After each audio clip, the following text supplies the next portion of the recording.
सर्वशक्तिमान की संतान हो, तुम सर्वशक्तिमान की संतान हो। कौन कहता है महज इंसान हो, सर्वशक्तिमान की संतान हो। तुम सर्वशक्तिमान की संतान हो।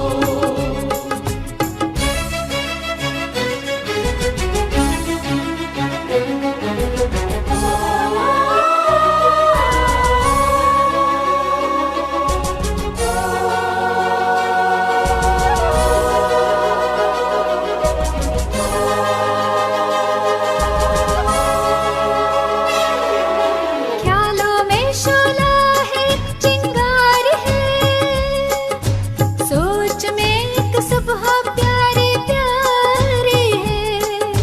ख्यालों में शोला है, एक चिंगार है, सोच में एक सुबह प्यारी प्यारी है। वाणी में माधुर्यमय वरदान हो, वरदान हो। सर्वशक्तिमान की संतान हो, तुम सर्वशक्तिमान की संतान हो।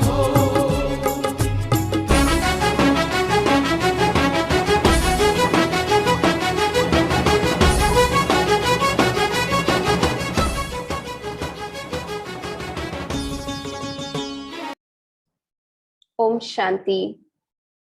आज 29/8/2021 अव्यक्त बाप दादा रिवाइज 12 मार्च 1988।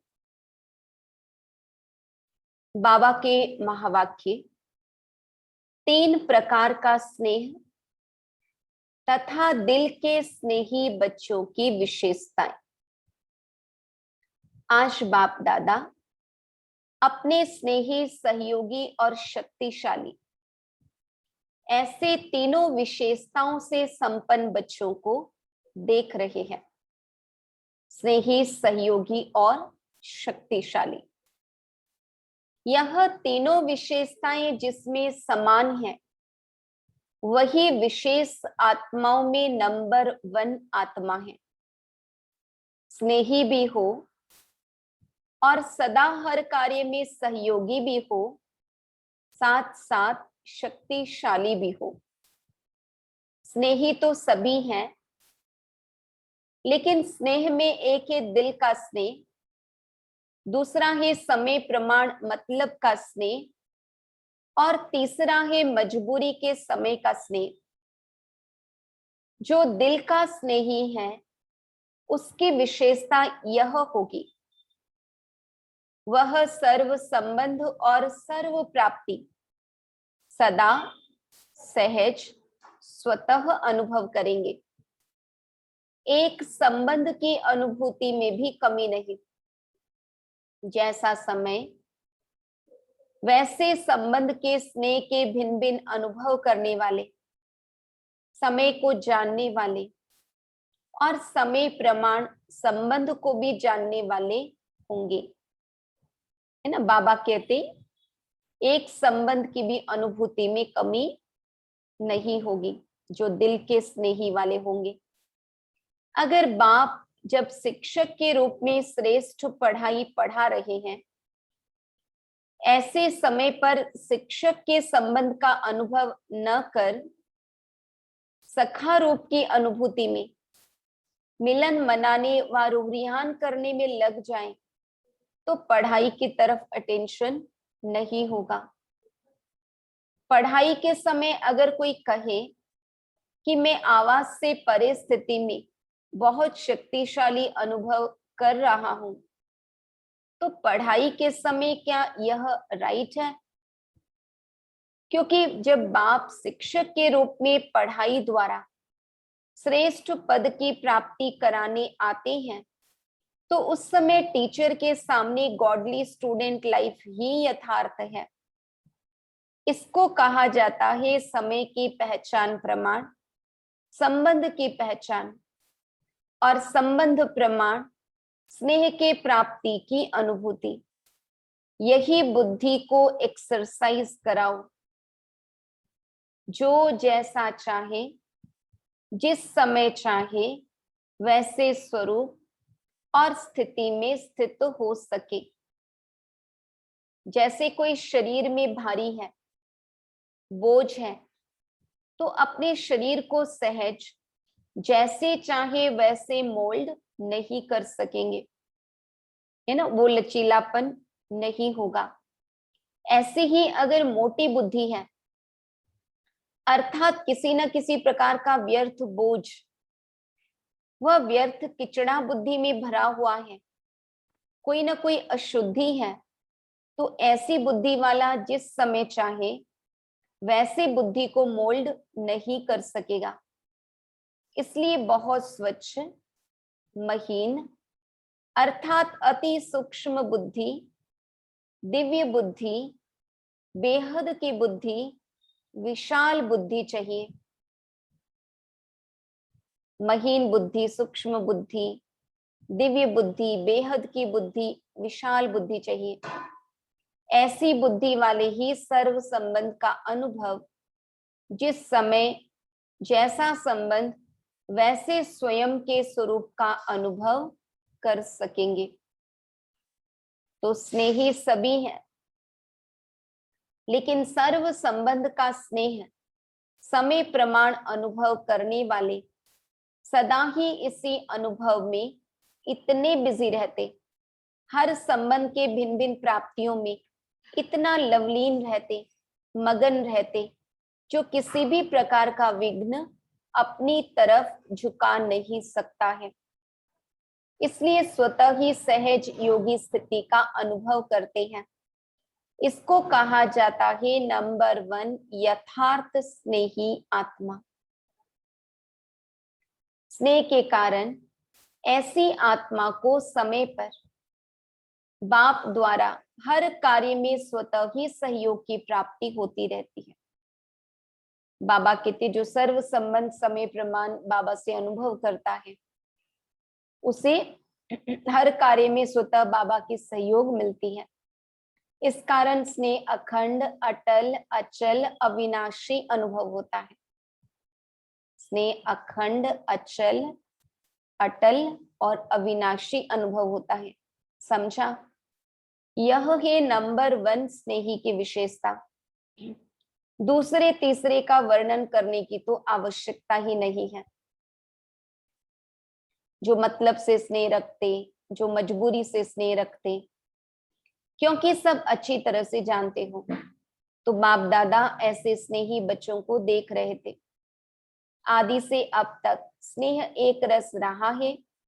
वह समय प्रमाण, समस्या प्रमाण, वह ब्राह्मण आत्माओं के संपर्क प्रमाण बदलता रहता है। इसमें भी फर्क पड़ जाता है ना।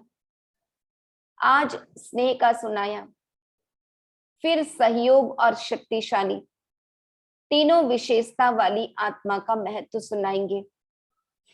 तीनों ही जरूरी है। आप सब तो ऐसे स्नेही होना प्रैक्टिस है ना। जब जहां बुद्धि को स्थित करना चाहो ऐसे कर सकते हो ना। कंट्रोलिंग पावर है ना। रूलिंग पावर तब आती है जब पहले कंट्रोलिंग पावर हो। और जो स्वयं को ही कंट्रोल नहीं कर सकता, वह राज्य को क्या कंट्रोल करेगा। इसलिए स्वयं को कंट्रोल में चलाने की शक्ति का अभ्यास अभी से चाहिए, तभी राज्य अधिकारी बनेंगे। समझा? आज तो मिलने वालों की कोटा पूरी करनी है। देखो संगम युग पर कितना भी संख्या के बंधन में बांधे, लेकिन बंध सकते हो? संख्या से ज्यादा आ जाते हैं। इसलिए समय को, संख्या को और जिस शरीर का आधार लेते हैं उसको देख उसी विधि से चलना पड़ता है।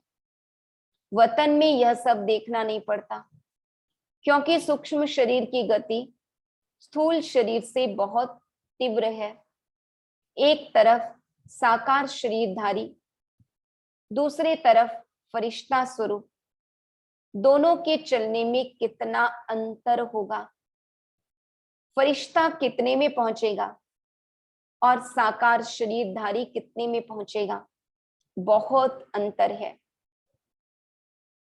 ब्रह्मा बाप भी सूक्ष्म शरीरधारी बन कितनी तीव्र गति से चारों ओर सेवा कर रहे हैं, वही ब्रह्मा साकार शरीरधारी रहे और अब सूक्ष्म शरीरधारी बन कितना तीव्र गति से आगे बढ़ और बढ़ा रहे हैं।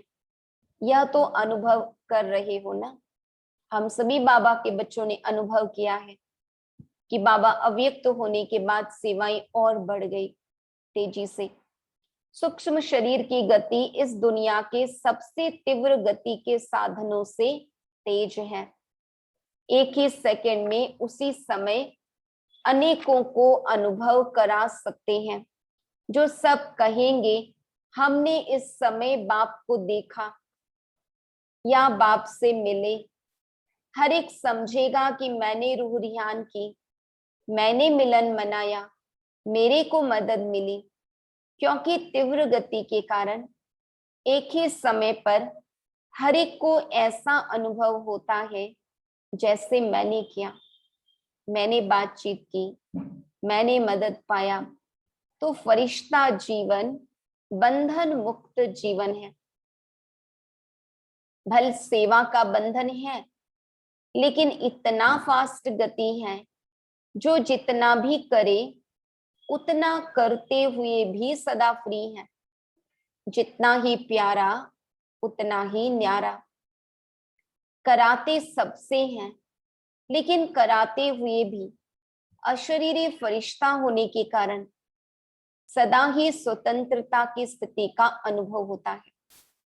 बाबा कहते फरिश्ता स्थिति में कोई बंधन नहीं है, क्योंकि शरीर और कर्म के अधीन नहीं है। आप लोगों को भी अनुभव है, जब फरिश्ते स्थिति से कोई कार्य करते हो तो बंधन मुक्त अर्थात हल्कापन अनुभव करते हो ना। और जो है ही फरिश्ता, लोक भी वह तो शरीर भी वह, तो क्या अनुभव होता होगा, जान सकते हो ना। हम कभी कभार फरिश्ता स्थिति का अनुभव करते हैं तो उस समय कितना हल्कापन फील करते, और जो फरिश्ता स्थिति को ही प्राप्त कर लिए हो तो उनको सब कुछ कितना हल्का और सहज होगा। अच्छा, चारों ओर के सर्व दिल के स्नेही बच्चों को, सदा दिव्य विशाल बेहद बुद्धिमान बच्चों को, सदा ब्रह्मा बाप समान फरिश्ता स्थिति का अनुभव कर तीव्र गति से सेवा में, स्व उन्नति में सफलता को प्राप्त करने वाले, सदा सहयोगी बन बाप के सहयोग का अधिकार अनुभव करने वाले ऐसे विशेष आत्माओं को, समान बनने वाली महान आत्माओं को बाप दादा का याद प्यार और नमस्ते। हम रूहानी बच्चों की रूहानी बाप दादा को याद प्यार, गुड मॉर्निंग और नमस्ते। अव्यक्त बाप दादा से पर्सनल मुलाकात। सदा बेफिक्र बादशाह होना। जब बाप को जिम्मेवारी दे दी तो फिक्र किस बात का। जब अपने ऊपर जिम्मेवारी रखते हो तो फिर फिक्र होता है, क्या होगा, कैसे होगा। और जब बाप के हवाले कर दिया तो फिक्र किसको होना चाहिए, बाप को या आपको। कार्य बाबा को सौंप दिया तो फिक्र बाबा की है, हमें फिक्र नहीं हो सकती। और बाप तो सागर है, उसमें फिक्र रहेगा ही नहीं। तो बाप भी बेफिक्र और बच्चे भी बेफिक्र हो गए। तो जो भी कर्म करो, कर्म करने से पहले यह सोचो कि मैं ट्रस्टी हूं। ट्रस्टी काम बहुत प्यार से करता है, लेकिन बोझ नहीं होता है। ट्रस्टी का अर्थ ही है सब कुछ बाप तेरा, तो तेरे में प्राप्ति भी ज्यादा और हल्के भी रहेंगे, काम भी अच्छा होगा। प्राप्ति भी ज्यादा, हल्के भी रहेंगे और काम भी अच्छा होगा, क्योंकि जैसी स्मृति होती है वैसी स्थिति होती है।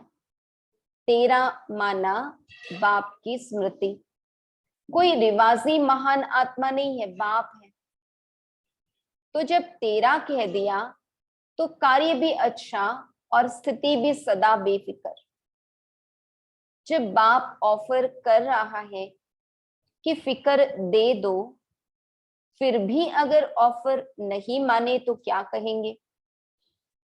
बाप की ऑफर है बोझ छोड़ो, तो सदा बेफिक्र रहना है और दूसरों को बेफिक्र बनने की अनुभव से विधि बतानी है। बहुत आशीर्वाद मिलेगी। किसका बोझ व फिक्र ले लो तो दिल से दुआएं देंगे, तो स्वयं भी बेफिक्र बादशाह और दूसरों को भी शुभ भावना की दुआएं मिलेंगी। तो बादशाह हो, अविनाशी धन के बादशाह हो, बादशाह को क्या परवाह। विनाशी बादशाहों को तो चिंता रहती है, लेकिन यह अविनाशी है ना, क्योंकि उनका राज्य कहीं छीन न जाए, कोई उन पर हमला न कर दे, इस बात की भी फिक्र रहती है। लेकिन बाबा कहते हैं हमें बाबा ने अविनाशी बेफिक्र बादशाह बना दिया। अविनाशी सुख और अल्पकाल का सुख दोनों के अनुभवी होना। अल्पकाल का सुख है स्थूल साधनों का सुख और अविनाशी सुख है ईश्वरीय सुख।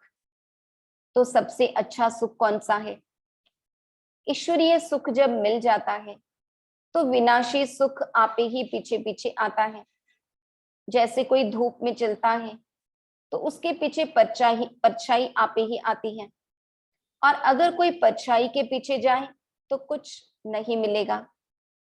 तो जो ईश्वरीय सुख के तरफ जाता है उसके पीछे अल्पकाल का सुख स्वतः ही परछाई की तरह आता रहेगा, मेहनत नहीं करनी पड़ेगी। जैसे कहते हैं जहां परमार्थ होता है वहां व्यवहार स्वतः सिद्ध हो जाता है। ऐसे ईश्वरीय सुख है परमार्थ और विनाशी सुख है व्यवहार। तो परमार्थ के आगे व्यवहार आप ही आता है। तो सदा इसी अनुभव में रहना जिससे दोनों मिल जाएं, व्यवहार भी और परमार्थ भी। नहीं तो एक मिलेगा और वह भी विनाशी होगा, कभी मिलेगा कभी नहीं मिलेगा, क्योंकि चीज ही विनाशी है, उससे मिलेगा ही क्या। जब ईश्वरीय सुख मिल जाता है तो सदा सुखी बन जाते हैं, दुख का नाम निशान नहीं रहता। ईश्वरीय सुख मिला माना सब कुछ मिला, कोई अप्राप्ति नहीं रहती।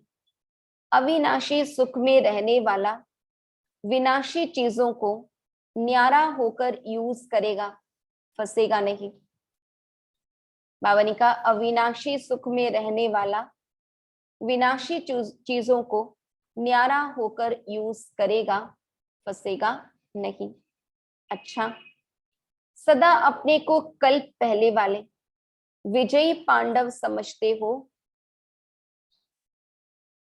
पहले बाबा ने कहा बेफिक्र बादशाह, फिर बाबा ने कहा अविनाशी सुख में रहने वाले, अब बाबा कहते हैं विजयी पांडव। जब भी पांडवों के यादगार चित्र देखते हो तो ऐसे लगता है कि यह हमारा यादगार है। बाबा पूछ रहे हैं कि जब भी पांडवों के यादगार चित्र देखते हैं तो लगता हमारा यादगार है। तो पांडव अर्थात सदा मजबूत रहने वाले, इसलिए पांडवों के शरीर लंबे चौड़े दिखाते हैं, कभी कमजोर नहीं दिखाते। आत्मा बहादुर है, शक्तिशाली है, उसके बदले में शरीर शक्तिशाली दिखाए हैं। पांडवों की विजय प्रसिद्ध है। कौरव अक्षौणी होते भी हार गए और पांडव 5 होते भी जीत गए। क्यों विजयी बने? क्योंकि पांडवों के साथ बाप है, पांडव शक्तिशाली हैं, आध्यात्मिक शक्ति है। इसलिए अक्षौणी कौरवों की शक्ति उनके आगे कुछ भी नहीं है। ऐसे होना विजयी पांडव। कोई भी सामने आए, माया किस भी रूप में आए, तो भी वह हार खाकर जाए, जीत न सके। इसको कहते हैं विजयी पांडव। माताएं भी पांडव सेना में हो ना, या घर में रहने वाली हो, जो कमजोर होता है वह घर में छिपता है, बहादुर मैदान में आता है। तो कहाँ रहती हो, मैदान में या घर में? तो सदा इस नशे में आगे बढ़ते रहो कि हम पांडव सेना के विजयी पांडव हैं। चौथी बात बाबा कह रहे हैं, अपने को बेहद के निमित्त सेवाधारी समझते हो। बेहद के सेवाधारी अर्थात किसी भी मैंपन के व मेरेपन की हद में आने वाले नहीं। बेहद में न मैं है न मेरा है, सब बाप का है। मैं भी बाप का, तो सेवा भी बाप की। इसको कहते हैं बेहद सेवा। ऐसे बेहद के सेवाधारी हो या हद में आ जाते हो। बेहद के सेवाधारी बेहद का राज्य प्राप्त करते हैं। सदा बेहद बाप, बेहद सेवा और बेहद राज्य भाग्य, यही स्मृति में रखो। बेहद बाप, बेहद सेवा और बेहद राज्य भाग्य, यही स्मृति में रखो तो बेहद की खुशी रहेगी। हद में खुशी गायब हो जाती है, बेहद में सदा खुशी रहेगी। अच्छा, विदाई के समय अभी तो सेवा के प्लान बहुत अच्छे बनाए हैं। सेवा भी वास्तव में उन्नति का साधन है। अगर सेवा को सेवा की रीति से करें तो सेवा लिफ्ट देती है आगे बढ़ाने की। सिर्फ प्लेन बुद्धि बनकर प्लान बनाएं, जरा भी कुछ यहाँ वहां का मिक्स ना हो। जैसे कोई बढ़िया चीज बना कर रखो और यहाँ वहां की हवा से कुछ किचड़ा पड़ जाए तो क्या हो जाएगा? तो संभाल कर रखते हैं ना, तो यहाँ वहां का कुछ भी मिक्स नहीं हो जाए। ऐसे सेवा के प्लान अच्छे बनाते हैं। सेवा में मेहनत नहीं लगती, खुशी होती है क्योंकि लगन से करते हैं। उमंग उत्साह भी अच्छा रखते हैं। बाप दादा सेवा का उमंग देख करके खुश भी होते हैं। सिर्फ मिक्स ना हो। तो जितने समय में सेवा हुई है उससे 4 गुना हो सकती है। बाबा क्या कह रहे हैं कि सेवा में यहां वहां की बातें मिक्स ना हो। प्लेन बुद्धि फास्ट गति की सेवा को प्रत्यक्ष दिखाएगी। अभी फिर भी सोचना पड़ता है कि यह करें यह न करें, यह तो नहीं होगा वह तो नहीं होगा, लेकिन सब एक बुद्धि हो जाए।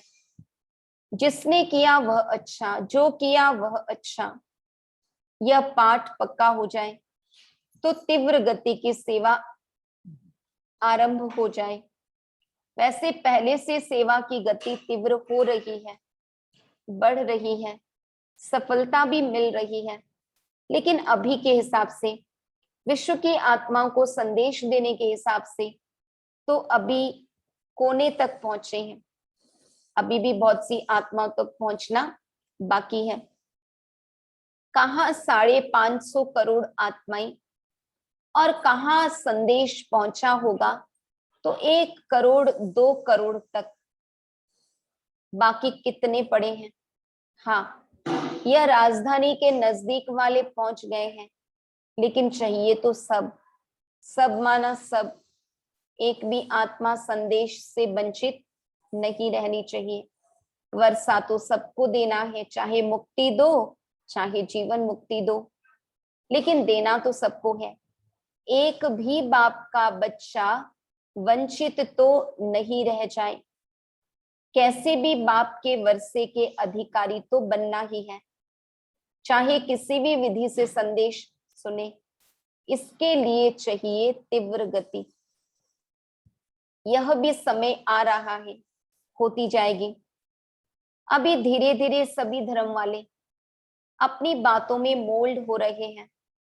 पहले कट्टर रहते थे, अभी मोल्ड हो रहे हैं, चाहे क्रिश्चियन है चाहे मुस्लिम है, लेकिन भारत की फिलॉसफी को अंदर से रिगार्ड देते हैं, क्योंकि भारत की फिलॉसफी में सब प्रकार की रमणीकता है, ऐसे और धर्मों में नहीं है। कहानियों की रीति से, ड्रामा की रीति से भारत की फिलॉसफी का जिस प्रकार से वर्णन करते हैं, वैसे और धर्मों में कहाँ भी नहीं है। इसलिए जो एकदम कट्टर रहे हैं, वह भी अंदर अंदर समझते हैं कि भारत की फिलॉसफी, उसमें भी आदि सनातन फिलॉसफी कम नहीं है। वह भी दिन आ जाएंगे जो सब कहेंगे कि अगर फिलॉसफी है तो आदि सनातन धर्म की है। हिंदू शब्द से बिगड़ते हैं, लेकिन आदि सनातन धर्म को रिगार्ड देंगे। गॉड एक है तो धर्म भी एक है, हम सबका धर्म भी एक है। यह धीरे धीरे आत्मा के धर्म की तरफ आकर्षित होते जाएंगे। अच्छा, आज का वरदान, मनन शक्ति द्वारा वेस्ट के वेट को समाप्त करने वाले सदा शक्तिशाली भव। आत्मा पर वेस्ट का ही वेट है, व्यर्थ का ही वजन है, बोझ है।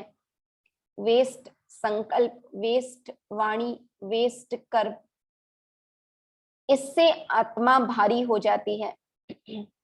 अब इस वेट को खत्म करो। इस वेट को समाप्त करने के लिए सदा सेवा में बिजी रहो। मनन शक्ति को बढ़ाओ।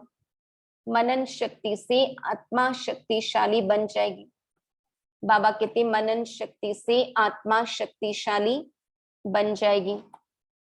जैसे भोजन हजम करने से खून बनता है, फिर वह शक्ति का काम करता, ऐसे मनन करने से आत्मा की शक्ति बढ़ती है।